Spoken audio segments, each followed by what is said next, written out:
Hello दोस्तों, welcome to my channel learn easy. और आज हम आपके लाए हैं उत्तर प्रदेश सिपाही भर्ती परीक्षा में जो मैथ के क्वेश्चंस पूछे गए थे, उन मैथ के क्वेश्चंस का सॉल्यूशन। तो देखिए, पहला प्रश्न था हमारा कि किसी वृत्त के व्यास को अगर दोगुना किया जाए तो उसका क्षेत्रफल कितना बढ़ जाएगा। तो देखिए, ये कह रहा है कि वृत्त के व्यास को दोगुना करने पर, मतलब कि अगर वृत्त का व्यास दोगुना होगा तो उसकी रेडियस भी कितनी हो जाएगी, दोगुना। और आपको पता है कि वृत्त का एरिया कितना होता है, तो पाई आर स्क्वायर। तो एक बार हम लेंगे नॉर्मल एरिया और एक बार लेंगे हम उसका क्या, दोगुनी रेडियस के साथ एरिया, तो 2r स्क्वायर। देखिए, पाई से पाई कैंसिल आउट हो गई, आर स्क्वायर से आर स्क्वायर आ जाएगा हमारा। 2r स्क्वायर को जब खोलेंगे तो आ जाएगा 4r स्क्वायर, और आर स्क्वायर से आर स्क्वायर एक बार, तो हमारे पास आ गया 1:4। मतलब कि एरिया कितना हो जाएगा, 4 गुना, 1 का 4 गुना। ठीक है। देखिए, प्रश्न संख्या 2 है। ये हमारा यूपी कांस्टेबल 2019 शिफ्टे में पूछा हुआ प्रश्न है कि एक संख्या है, उसको 3003 से गुना किया जाता है और उसके बाद उसमें जो है 7, 11 और 13 का एलसीएम जो आता है उससे उसे विभाजित कर दिया जाता है और फिर स्वयं से विभाजित कर दिया जाता है, तब परिणाम क्या होगा, ज्ञात कीजिए। तो ऑप्शन दे रखे हैं, तो चलिए निकालते हैं। तो मान लेते हैं हमें वो संख्या नहीं पता, मान लेते हैं हमारी संख्या थी x। तो ये कह रहा है कि x को कितने से गुना किया, 3003 से, और उसके बाद क्या किया, तब उसमें हम देंगे डिवाइड एलसीएम का, किसके एलसीएम का, 7, 11 और 13। तो आपको पता है तीनों अभाज्य संख्याएं, तो इनका एलसीएम, इनका गुणनफल आ जाएगा, जो कि आएगा आपका 1001। तो अब हमको क्या करना है, इसके एलसीएम से इसको क्या करना है, जैसा दिया गया है विभाजित करना है 1001 से। तो 1001 से जब हम इसको काटेंगे तो 3003 कितनी बार कट जाएगा, 3 बार। तो हमारे पास आ गया 3x। उसके बाद क्या कह रहा है, उसके बाद कह रहा है कि फिर उस संख्या को स्वयं से विभाजित कर दिया जाता है, तो परिणाम ज्ञात कीजिए। तो स्वयं से विभाजित करने पर, तो स्वयं से विभाजित करने का मतलब है उस संख्या को उसी संख्या से भाग कर देना। तो वो संख्या हमने कितनी मानी थी, x मानी थी। तो अब इसको क्या करेंगे, x से डिवाइड कर देंगे, तो x से x कट गया और बचा हमारे पास 3। तो आंसर क्या आ जाएगा, ऑप्शन सी, यानी कि 3। उसके बाद नेक्स्ट क्वेश्चन है हमारे पास, क्वेश्चन नंबर 3। ये यूपी कांस्टेबल उसी शिफ्ट का था, 7 जनवरी 2019 का। तो देखिए, ये कह रहा है कि 40 के वर्ग यानी कि 40 का स्क्वायर का 40% का चौथाई भाग ज्ञात कीजिए। तो पहले क्या करना है, 40 का वर्ग करना है, वर्ग यानी कि स्क्वायर। तो आपको पता है 40 का वर्ग आ जाएगा, 4 का वर्ग कितना होता है, 16, और उसके पीछे 2 जीरो। ठीक है। उसके बाद क्या कह रहा है कि 40 के वर्ग का 40%, तो इसको मानेंगे हम 100%, और 40% निकालेंगे तो कैसे निकालेंगे, इसको माना 1600 को हमने 100%, तो मतलब 40% हमको फाइंड करना है, 100 नीचे रखेंगे और गुना कर देंगे 1600 से। ये हमारा 0 से 2 जीरो कट गई, तो ये हो गया हमारे पास 16 चौके 64, यानी कि 640।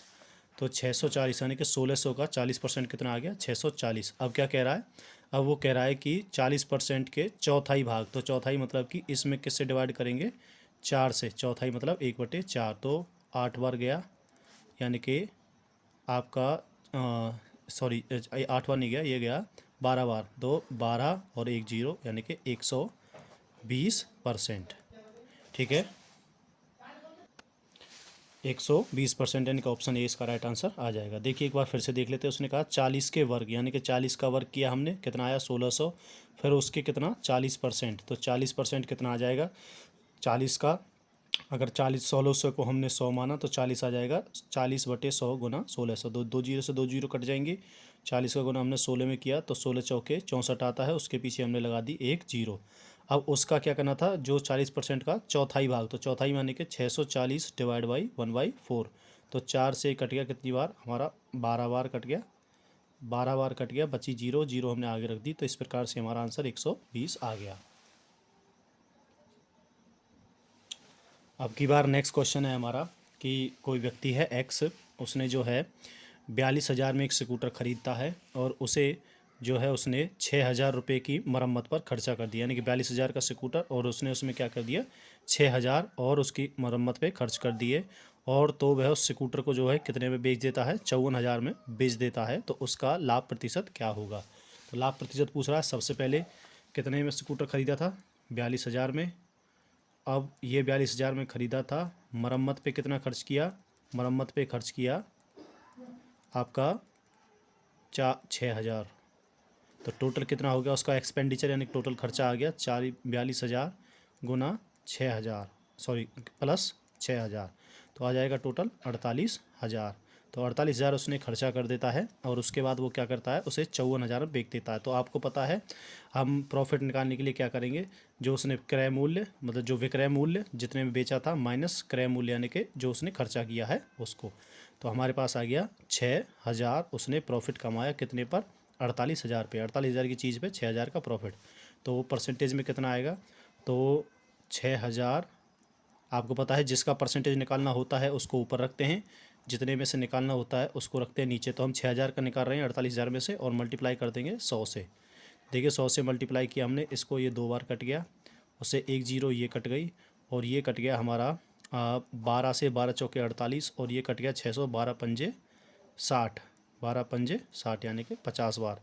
फिर 50 को हम क्या करते हैं 4 से डिवाइड करना है, तो 2 से कट गया 25 बार और 2 से 2 बार और 2 से 25 कट गया 12.5 यानी कि 12.5% का उसने लाभ कमा लिया, यानी कि ऑप्शन बी हमारा राइट आंसर हो जाएगा। देखिए एक बार फिर से देख लेते हैं। एक व्यक्ति एक्स है जो 42,000 में एक स्कूटर खरीदता है और उसके बाद उस पर 6,000 और खर्च कर देता है, तो मरम्मत पे खर्च कर देता है। उसके बाद वह उस स्कूटर को जो है 54,000 में बेच देता है। तो उसका लाभ प्रतिशत निकालना था, तो पहले उसका टोटल खर्चा निकाल लेते। तो 42,000 में ख़रीदा था, 6,000 और उसने खर्च किए, तो 42 प्लस 6,000 उसका टोटल एक्सपेंडिचर आ गया 48,000। उसके बाद वो क्या करता है कि वो उसे 54,000 में बेच देता है और लाभ प्रतिशत पूछता है। तो लाभ प्रतिशत निकालने के लिए हम क्या करते हैं, विक्रय मूल्य माइनस क्रय मूल्य।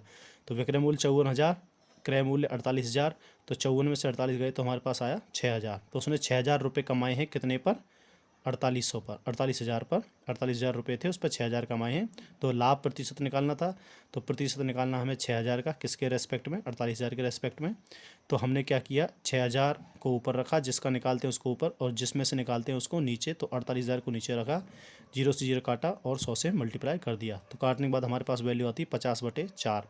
फिर से 4 से अगर हमने 50 को काटेंगे तो हमारे पास आ जाएगा 12.5% उसका प्रॉफिट। अब नेक्स्ट क्वेश्चन तरफ चलते हैं।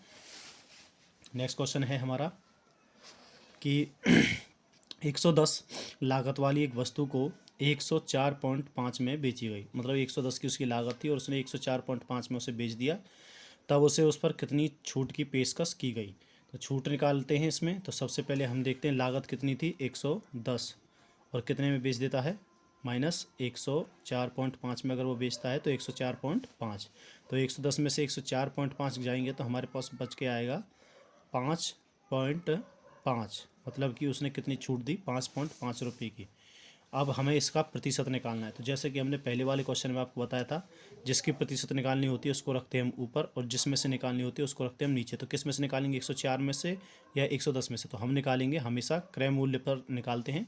तो क्रय मूल्य हमारा 110, तो 110 पर हमने उससे निकाला तो 5.5 और किससे कितने से मल्टीप्लाई कर देंगे 100 से।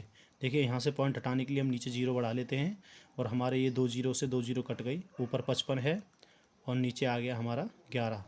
तो कितना आया 11 पन्ने 55। तो उसने टोटल कितने प्रतिशत की छूट दी, 5% की।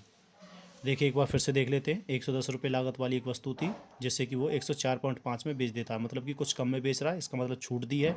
तो वो क्वेश्चन में उस छूट के बारे में ही पूछ रहा था। तो देखिए उसने कितने की छूट दी, 5.5 की, कितने पर दी 110 पर। तो 110 को नीचे रखेंगे, 5.5 को ऊपर रखेंगे, गुना कर देंगे 100 से।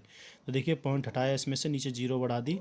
तो जीरो बढ़ाने से हमने 2 जीरो थी, 2 जीरो काट दी, हमारे पास आ गया 55/11। 11 से हमने 55 को काटा कितनी बार, 5 बार, तो ये आ गया हमारा 5%।